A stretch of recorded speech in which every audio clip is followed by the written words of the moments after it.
تھوڑی سی املی پانی میں بھگو دیں۔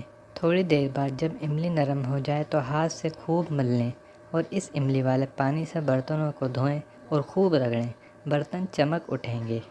کثرت استعمال کے بعد پلاسٹک کے برتنوں اور بوتلوں پر کچھ داغ پڑ جاتے ہیں اور چکنائی جم جاتی ہے۔ اس کے لیے ایک بڑے سے ٹب میں برتنوں کے حساب سے 2 بڑے چمچے کپڑے دھونے والا سوڈا ڈال کر برتن گرم پانی میں بھگو دیں۔ نتائج حیران کن ہوں گے۔ پودینے کی ڈنڈیاں یا لیموں کے چھلکے کپڑوں اور کتابوں میں رکھنے سے کیڑے ختم ہو جاتے ہیں۔ موسم گرما میں تکیے میں اگر تھوڑا سا کافور ملا دیا جائے تو اس سے تکیہ ٹھنڈا بھی ہو جائے گا اور کھٹمل بھی نہیں پڑیں گے۔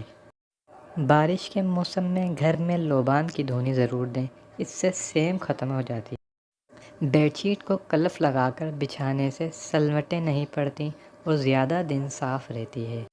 اگر کپڑوں پر چکناہٹ لگ جائے تو اس پر خوب پاؤڈر چھڑک کر استری کر لیں اور پھر واشنگ پاؤڈر سے دھو لیں۔